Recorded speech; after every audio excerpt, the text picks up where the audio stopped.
মাঝে মাঝে চিন্তা করি জীবনটা নিয়ে চলবো কিভাবে। এই যে আমি আপনার শুধু আসছি কিছুক্ষণ, হয়তো 10 মিনিট হইব সাইডের মধ্যে। এই যে ওয়ার্কাররা কাজ করতেছে, আমি বইসা রয়েছি একটা খেতার উপর বইসা রয়েছি। তারপরে এই যে ওয়ার্কাররা কাজ করতেছে,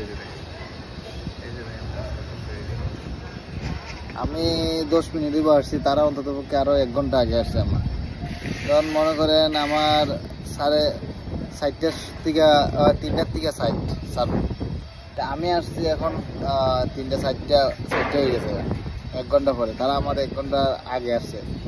তারপরে তারা আসছে এদিকে হাইটটা ক্যাম্প থেকে অনেক দূর, আর আমি ক্যাম্পের কাছে একটা বাকালা আছে, মানে দোকান আছে। দোকান থেকে এই যে পানি আনছি, ঠান্ডা পানি আমি না। তারপর এই পানির 2 লিটার পানি বসে খাইছি। পরে এখানে একটা সৌদি পাইছি। সৌদি বলতে এখানে একটা মুদির মানে সাইডের একটা ইঞ্জিনিয়ার সৌদি, ওরে দেখতে আমার নিয়ে আসছে। আমি না গেটের কাছে, এই যে গেটের কাছে নামাই দিছে। এখন বৈশা রয়েছি না 10 মিনিট এখানে বইতেছি, ভিতরে গামে আর এত গরম, একটা অশান্তি লাগতেছে। আর পানি তো অলরেডি 2 লিটার কিনা পানি, ঠান্ডা পানি শেষ। কিন্তু চিন্তা করতেছি সাইডের মধ্যে ওয়ার্কাররা ওই লাইনের পানি খায়, তারপরে ওই লাইনের পানি খায়, এতটা ঠান্ডাও না, এতটা স্বাদও না, আবার স্টিলে কাজ করতেছে উপরে এই নদীর মধ্যে। আমার চেয়ে 1 ঘন্টা আছে এই গরমের মধ্যে টানে কাজ করে। আমার কাজ হয়েছে তারা কাজ করতেছে, তারা যেন আনসেফের কোনো কাজ না করে দেয়। কিন্তু আমি তো এইভাবে বসে থাকতে আমার তো পুরো লাগছে, আমার কষ্ট হইতেছে। আমার কাছে মনে হইতেছে অনেক পেরেশানি, কষ্টের কাজ। মাঝে মাঝে মনে হয় যে যদি বেটার কোনো অপরচুনিটি পাই বা অন্য কোনো কোম্পানি পাই তাহলে যাই মুখা, কারণ এখানে রোদ বেশি বা এখানে হয় না, মানে এটা আমার কাছে যাইতেছে না। এই প্রজেক্টটা একটু খোলাসা প্রজেক্ট, এগুলাতে কাজ করবো না। কিন্তু আমি মাঝে মাঝে চিন্তা করি এই যে 40, 50, 60, 70 জন মানুষ উপরে কাজ করতেছে, স্টিলের প্লান্টের রাউন্ড দিতেছে, স্টিল পিকচারে কাজ করতেছে, কার্পেন্টারের কাজ করতেছে, স্কাফোল্ডিং বানাইতেছে, এই করতেছে, মানে তারা কিভাবে পারে? আল্লাহ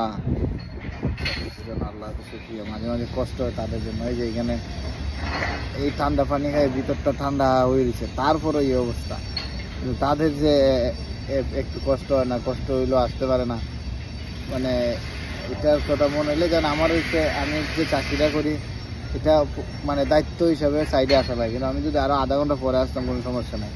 এখন যদি ভালো না লাগে আমি এখানে যাই, অফিসে গিয়ে বসে থাকি, মসজিদ আছে এখানে রেস্ট করি, ক্যাম্পে যাই গিয়ে রেস্ট করি, কোনো সমস্যা নাই।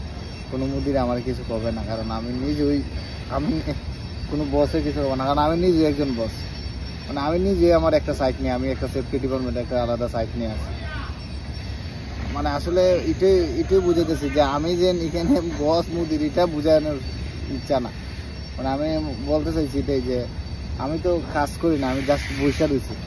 তারপরে দেখেন আমার কি অবস্থা, গায়ে নেয়া, তারপরে চেহারা মোহরা খালা হয়ে গেছে গা। কিন্তু তারা যে একটু পরিশ্রমে তো এই 2 দিন মধ্যে কাজ করতেছে, তা আল্লাহর একটা নিয়ামত, আল্লাহর একটা রহমত ছাড়া একটা সম্ভব না। এই আপনার 45 ডিগ্রি 42 ডিগ্রি তাপমাত্রার মধ্যে। ধন্যবাদ সবাইকে।